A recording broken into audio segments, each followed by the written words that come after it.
한 주간 잘 지내셨죠?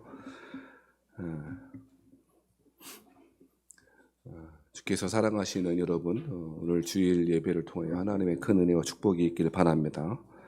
하나님을 사랑하고 이웃을 사랑하고 형제를 깊이 사랑하며 살아가는 저와 여러분 되길 바라고, 은혜와 축복 가운데 신실하게 주의 길 잘 걸어가시는 여러분 되길 바랍니다. 우리 그리스도인의 삶의 가치는 하나님을 사랑하는 데 있고, 그 하나님이 주신 사랑을 먼저 경험한 그 체험과 경험을 가지고 이웃을, 우리 형제를 사랑하며 살아가는 그것이 우리 그리스도인의 삶의 목적입니다. 그 외에는 어떤 것도 부차적이고 2차적인 목적일 수밖에 없습니다. 무엇을 하든지는 관계없으나 하나님을 사랑하고 이웃을 사랑하고 살아가는 것, 그것이 우리의 삶의 목적임을 잊지 않는 것은 우리에게 너무 중요한 것입니다. 누구나 은혜를 받으면 똑같은 일을 해야 된다거나 특별히 제한적인 의미에서의 사역자가 되어야 된다고 한다거나 하지 않습니다. 각자의 맡은 일, 각자의 맡은 자리에서, 그 소명의 자리에서 하나님을 사랑하는 것이 어떤 방법으로 구체적으로 체험하고 살아갈지에 대한 고민들을 각자 해야 될 것이고, 하나님을 사랑할 것뿐 아니라 하나님이 사랑하시는 세상을 향하여 어떻게 그 사랑을 증거하고 살아갈지 고민하는 것이 너무너무 중요한 것입니다. 하나님 당신의 백성을 사랑하시고 그리고 세상을 사랑하셨습니다. 물론 성경에는 이 세상을 사랑하지 말라라고 하는 구절도 있습니다만, 그때의 세상이라고 하는 것은 이 세상은 하나님 앞에 흡족한 것이었고 하나님의 완벽한 선하심이 드러난 그런 곳이었습니다. 하나님은 사람도 사랑하셨지만 세상도 사랑하셨습니다.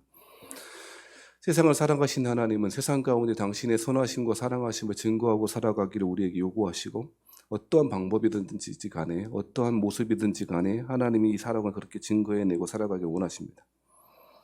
하나님이 이 세상을 사랑하지만 사람들은 하나님의 사랑과 하나님의 선하심을 잘 알지 못하고 오해하고 곡해할 때가 있습니다. 예수님을 믿지 않는 사람들뿐 아니라 예수님을 잘 믿는 사람도 하나님의 사랑을 잘 알지 못하는 것 같습니다.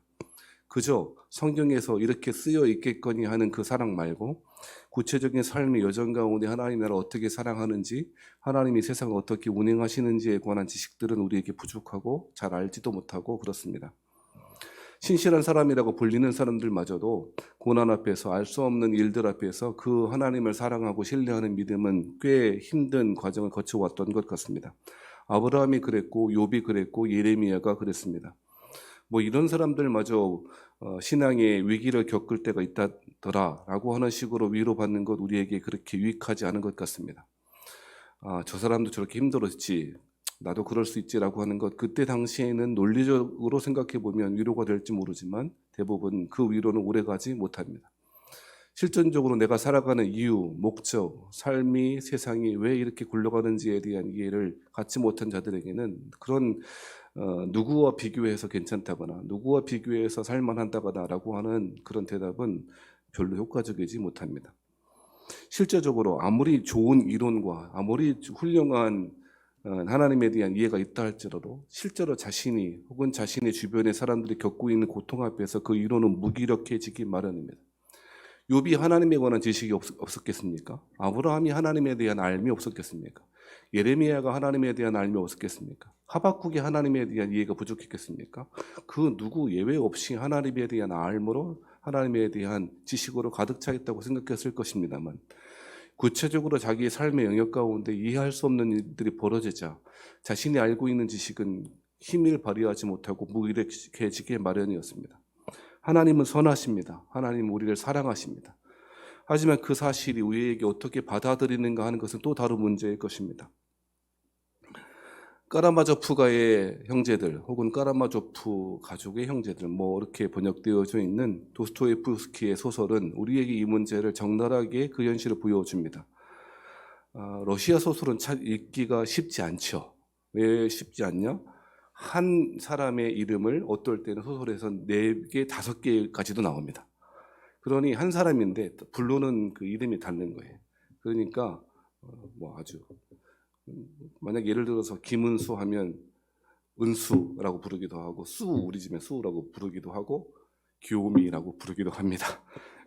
그렇지 않잖아요. 그런 식의 별명들이, 이름이 스키라고 하는 식의 발음으로 한 4-5개씩 겁내 길거든요. 그러니까 어려워요. 그래서 저는 러시아 소설 읽을 때마다 그 가계도라든지 중심 인물이 어떤 사람인지 그거를 요약하는 것을 뽑아갖고 옆에 두고 있거든요. 더군다나 도스토옙스키의 소설 까라모조프가의 형제들은 더군다나 겁나게 두껍습니다. 상중하로 나누어져 있고 빼곡히 글씨가 쓰여 있는 책이라서 읽어내기가 쉽지 않았을 것입니다만, 고전의 정의가 뭔지 아십니까? 고전은 누구나 알지만 누구도 읽어보지 못한 책, 그게 고전이라죠. 아마도 여러분도 도스토옙스키의 소설은 들어봤었을 것입니다만 읽지는 않았을 거라고 생각합니다. 읽으신 분들도 있었겠죠. 톨스토이의 안나 까레리나 같은 건 읽어보셨을 것 같아요, 그죠? 네, 그런 거 읽어보셨을 것 같아요. 근데 사실 소설 중에 소설이라고 극찬하고 세계문학사에서 가장 빛나는 소설이라고 여겨지는, 소설가들이 가장 좋아하고 훌륭한 소설이라고 여겨지는 소설이 도스토옙스키의 까라모조프가 형제들입니다. 그것이 읽기 어려운 이유는 단순히 사람들의 이름이 복잡하고 외우기 어려워서가 아니었습니다.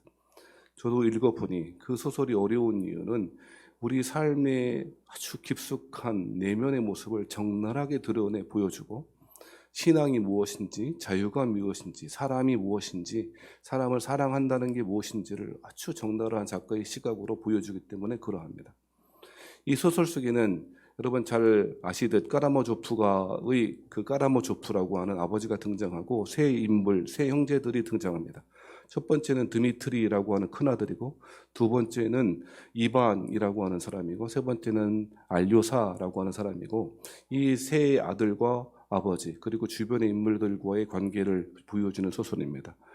어떻게 보면 이런 개판 5분 전인 집이 있나 싶을 것입니다.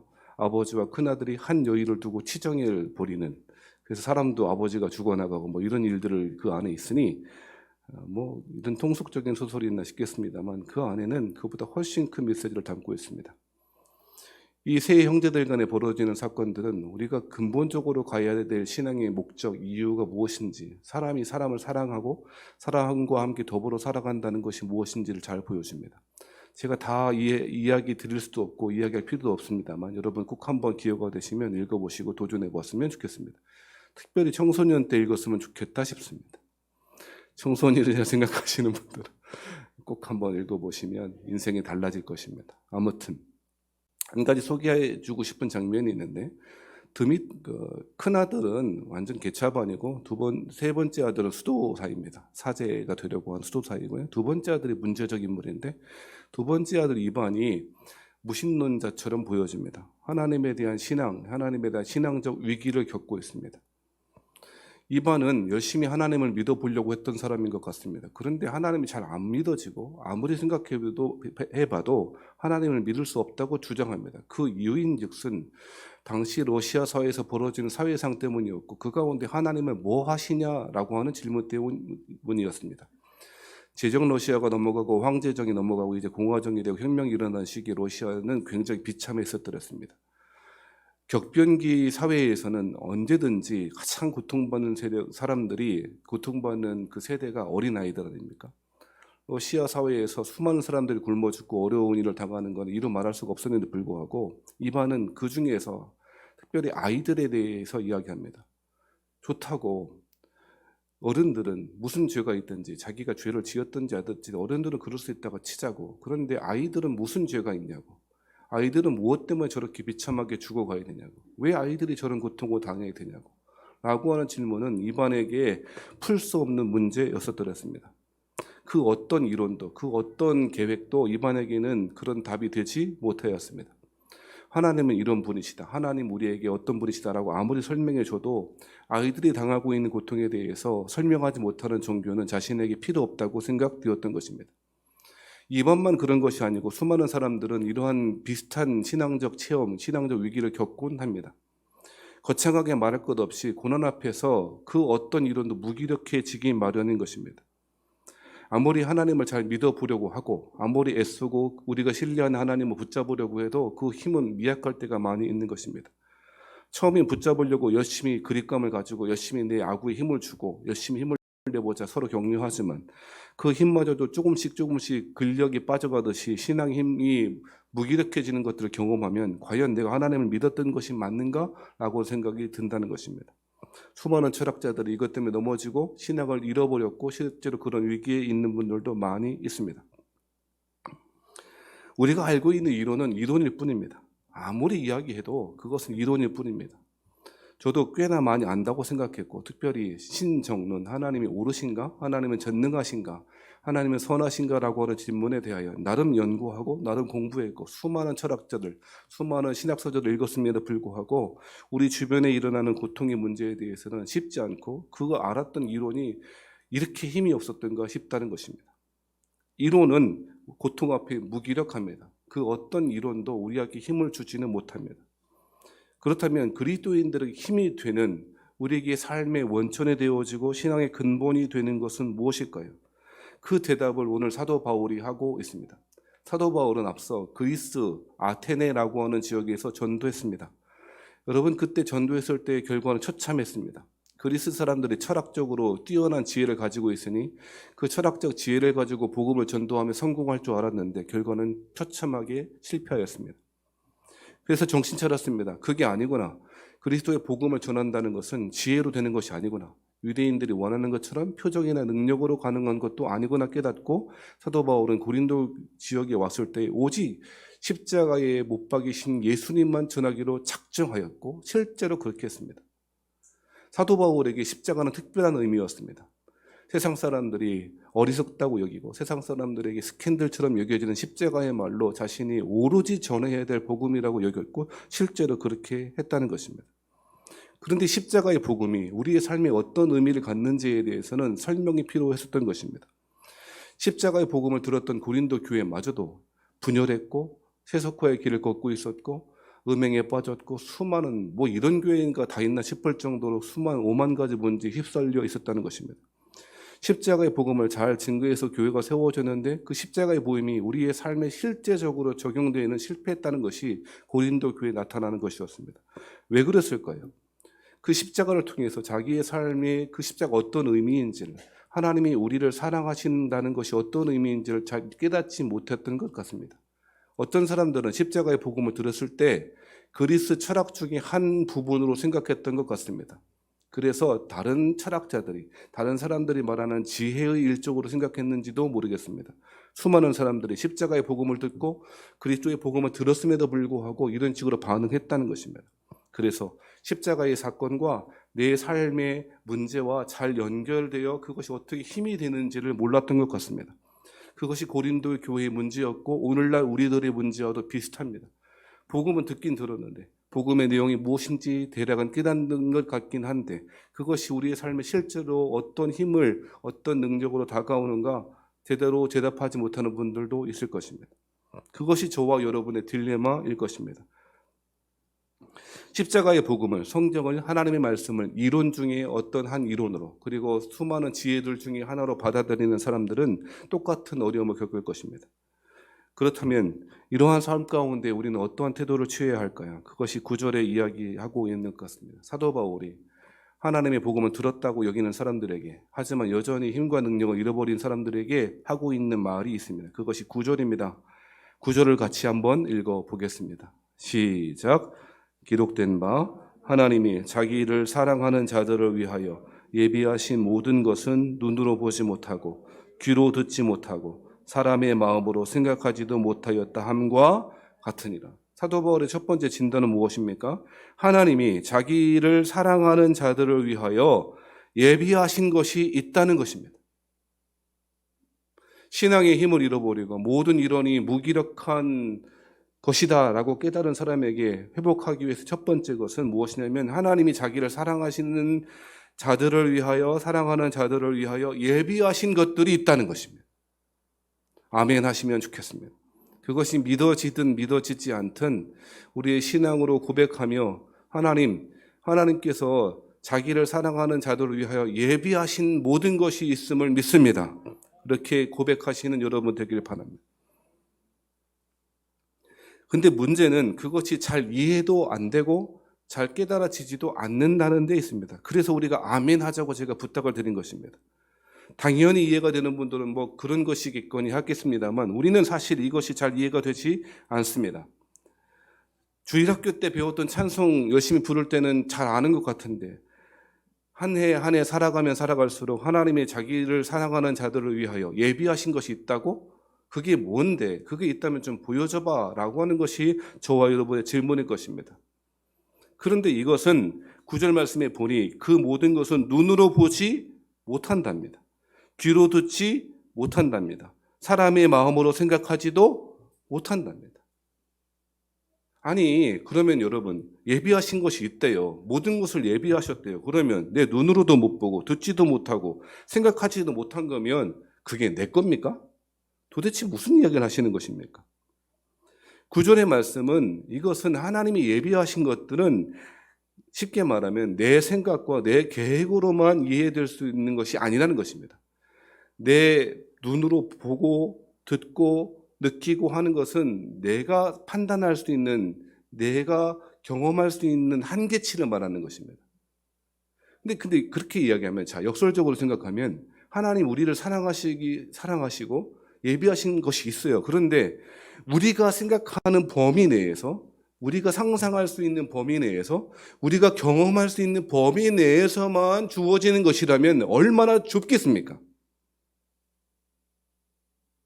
오늘 9절 말씀에 눈으로 보지 못한다, 귀로 듣지 못한다, 사람의 마음으로 생각하지 못한다는 말은 니네가 전혀 알 수 없는 거야. 그러니 그런 거 있다고 생각하지도 마. 그런 말이 아니고 우리의 인식의 한계를 뛰어넘어서 훨씬 더 큰 것이라는 것입니다. 크다라고 하는 의미가 여기에서 써야 될 올바른 형용사인지는 모르겠습니다만 우리 언어의 한계가 있으니까 우리의 지각을 뛰어넘는 것입니다.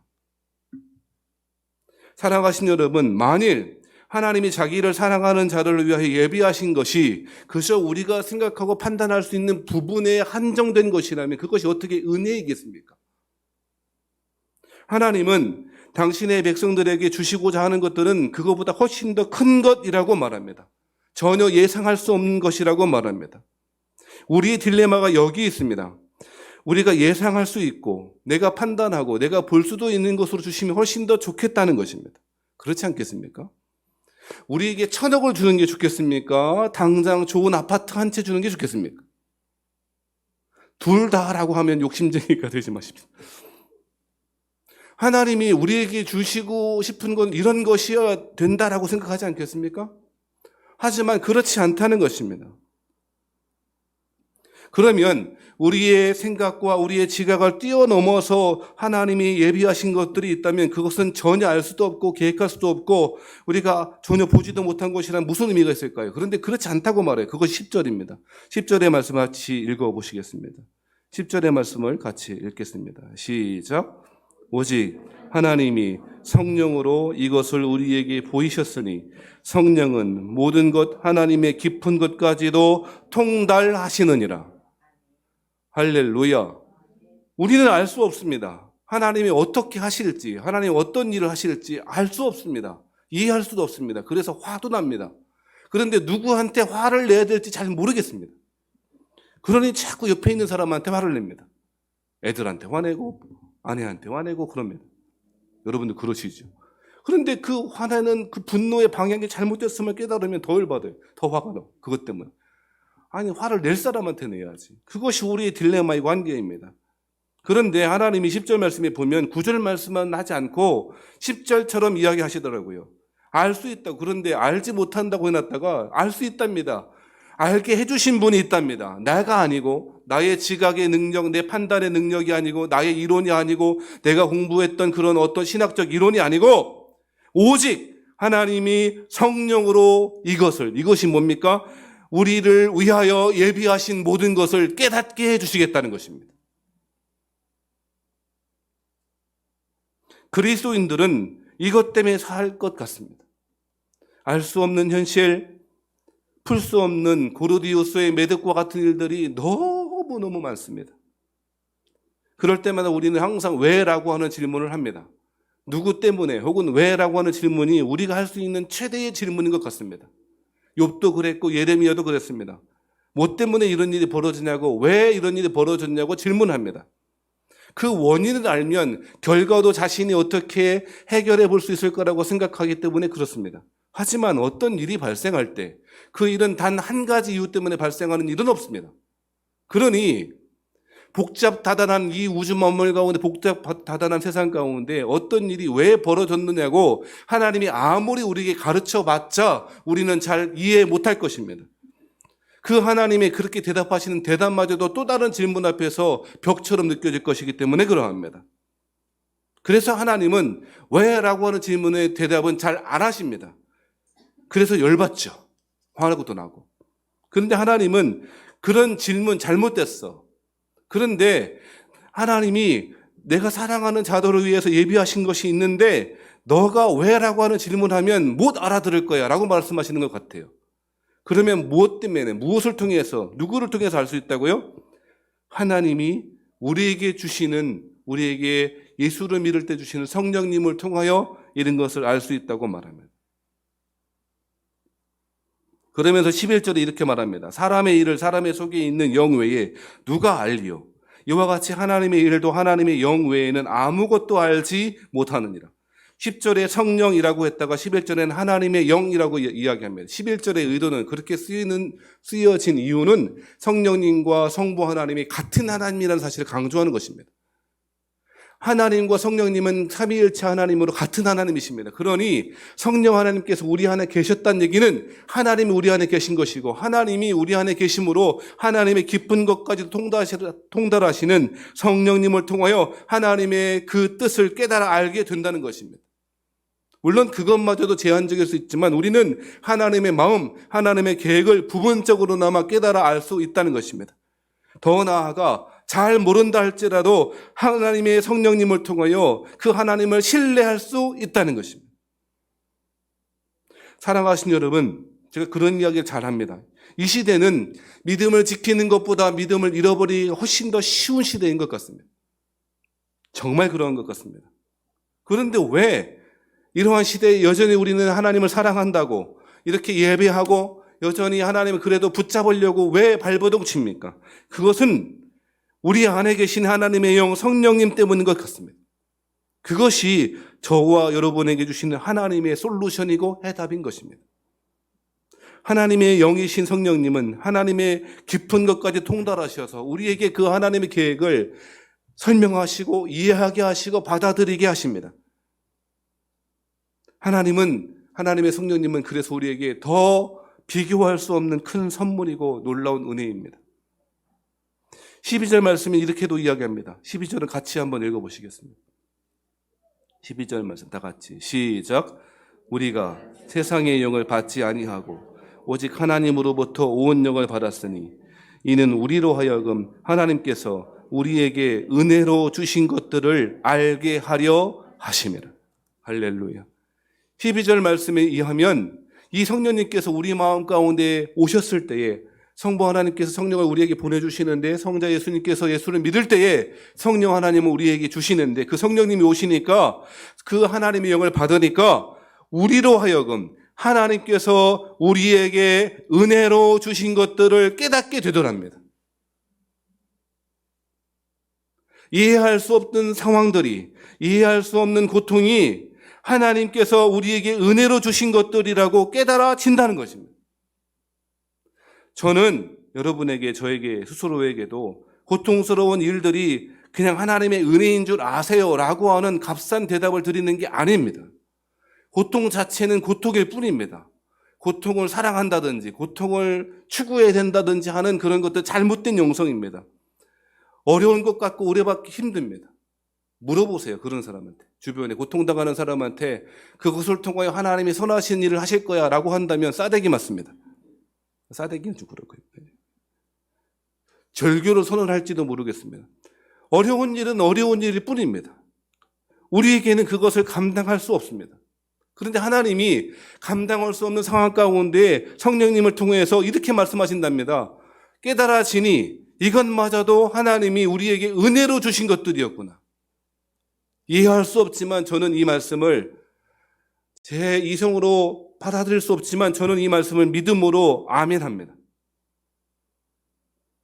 하나님이 은혜로 주신 것들이 있어. 그것은 우리의 생각과 다를 수도 있지. 이해할 수 없지만 받아들이는 것이 신앙의 힘일 것이고 저와 여러분에게도 이 은혜를 주시길 바랍니다. 왜? 라는 질문은 질문의 방향이 틀렸습니다. 그렇게 질문할 시간에 오늘 고린도전서에서 사도 바울은 하나님의 성령과 동행해 보라고, 하나님의 성령께 구해 보라고, 성령 하나님과 동행하는 은혜 가운데 있어 보라고 우리에게 촉구하고 요구하고 있습니다. 그때 우리는 깨달을 것입니다. 모든 것이 하나님의 은혜였구나 라고 하는 사실을 깨달을 것입니다. 이러한 깨달음이, 이러한 신앙적 근원적인 힘이 저에게도 여러분에게도 고통당하고 있는 우리 주변에도 가득하게 주어지기를 바랍니다. 믿음은 선물입니다. 발버둥 쳐도 안 믿어집니다. 그런데 우리가 믿고 있는 것이 하나님이 은혜이고 성령님이 하시는 일이라는 거예요. 이 은혜로 살아가시는 저와 여러분 되십시다.